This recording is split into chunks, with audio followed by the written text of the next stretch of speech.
Na Band News FM. Aí vem Denilson. Denilson neles.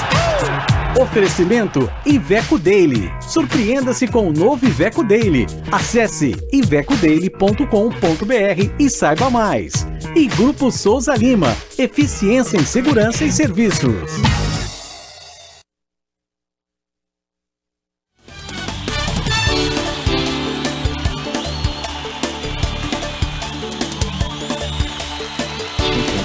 Ele já está aqui. A gente está tentando adquirir informações em tempo real, né, para trazer para o Denilson do sorteio que está rolando da Libertadores e da Sul-Americana. Boa tarde primeiro para você. Boa tarde, e aí, Débora. Denilson, tudo Ouvintes, bem? Pablo, boa tarde. E aí, Denilson, tudo bem? ótimo, graças a Deus. E vocês? Tudo certo. Bem? Estamos aqui acompanhando a transmissão ao vivo do sorteio que vai definir os confrontos das oitavas Sim. de final de Libertadores e Copa Sul-Americana, né? O que temos até agora? A Sul-Americana já aconteceu o sorteio.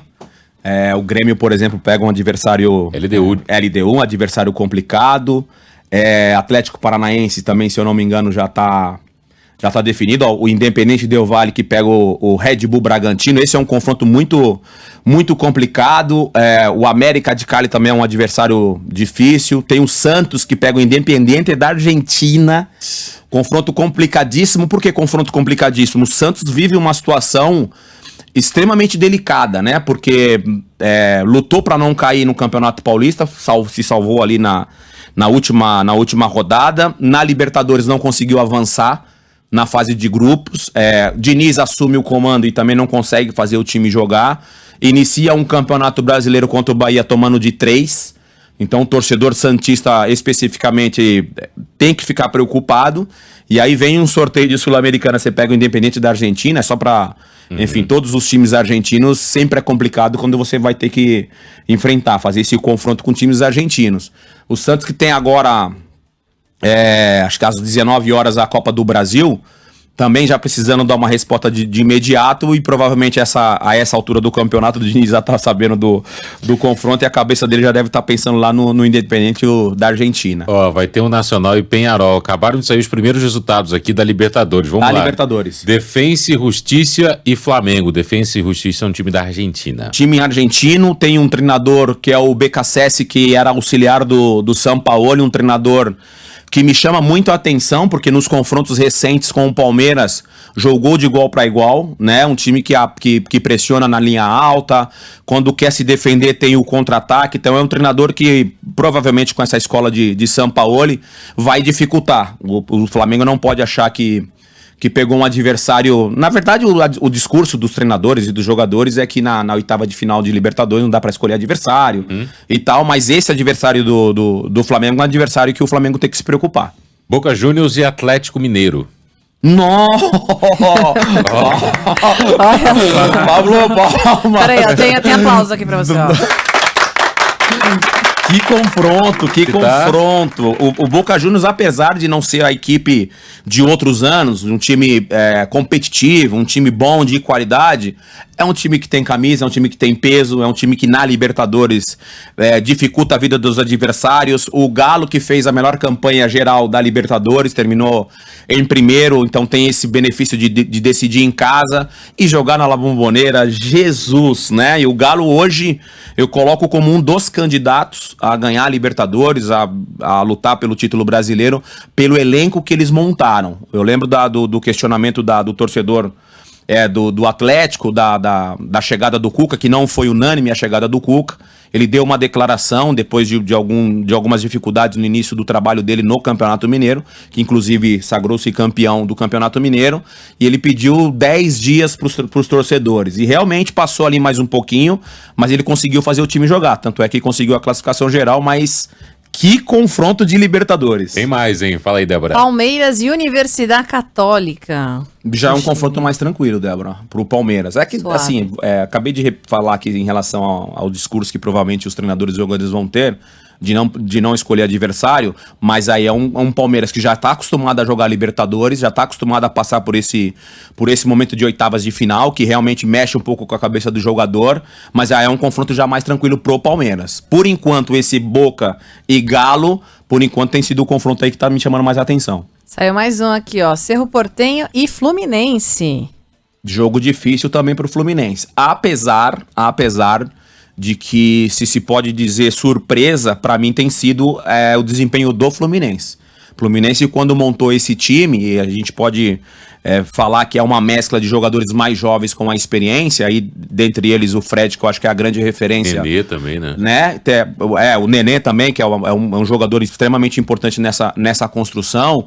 Já vamos para a parte defensiva, que tem o Nino ali, que é um garoto, que tem uma...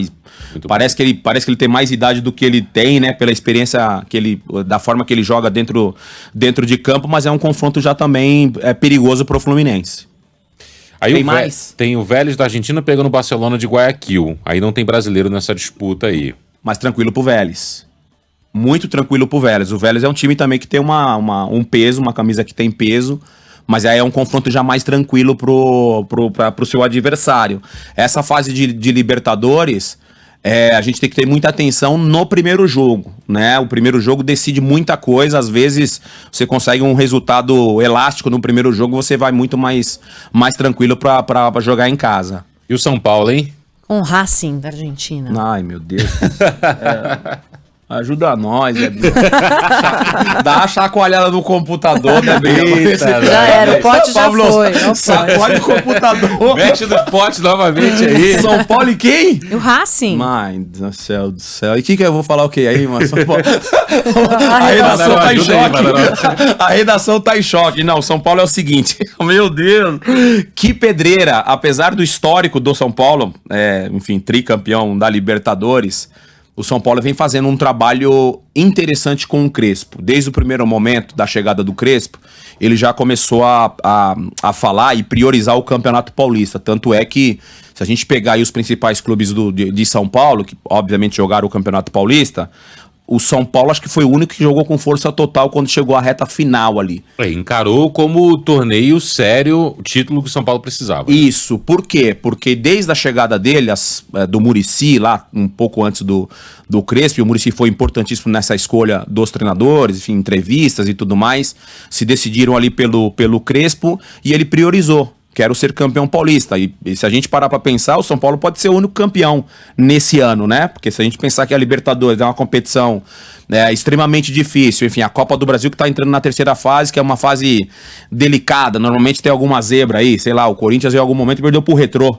Né? Então tem um histórico difícil nessa Copa do Brasil, mas é um confronto delicado e difícil pro São Paulo.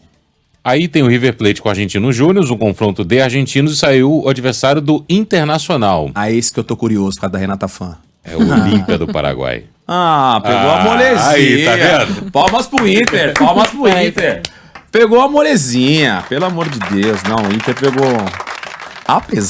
Cuidado, hein? Apesar do Pablo, ouvintes, enfim, Débora, o Internacional já tá há 6 jogos sem vencer. Com o Miguel Ángel Ramírez, né? Um treinador que tem uma ideia de jogo de ser um time que gosta de ter a bola, o jogo mais vistoso, mas tá demorando para dar liga. O torcedor colorado tá bem preocupado com o desempenho do time. Essa rodada, só pra gente falar um pouco do que foi o Campeonato Brasileiro com o Sport, vencendo de 2-0 em casa, cederam o empate, apesar de ter uma interferência gravíssima que resultou aí comprometeu o resultado do Internacional, mas o torcedor não tá tranquilo com o desempenho. O Olímpia é um time... a gente pode dizer que tecnicamente limitado, o Internacional tem mais time, mas a fase do Internacional não é tão boa assim não, então acho que tem que se preocupar.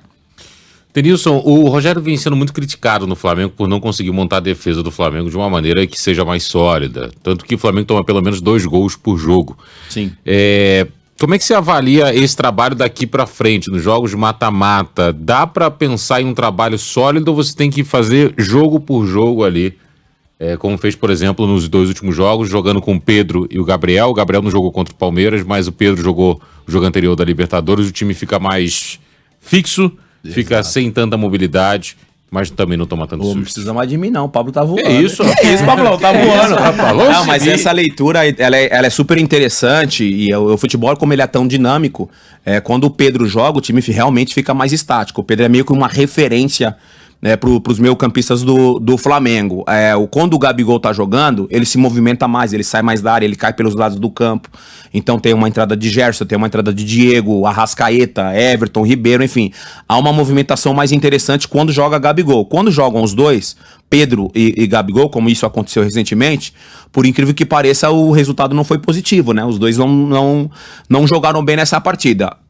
O sistema defensivo, a meu pensamento, tá? Provavelmente não é o pensamento do torcedor, mas desde quando você marca 4 gols e você toma 2, tá bacana, mas o torcedor pega no pé dos 2 gols. Então o sistema defensivo do Flamengo hoje está sendo muito questionado, principalmente, não por causa de posicionamento, a bola rolando, porque toma muito gol de bola parada. É falta lateral, é um escanteio, a bola alçada na área, o Flamengo tem essa dificuldade para defender. Denilson Neles, volta amanhã, Denilson? Amanhã nós estamos aí, Débora. Então tá bom, a gente Então tá bom. conversa mais. Obrigada, até lá. Beijo, ouvintes, Pablo. Beijo, Débora. Obrigado, querido.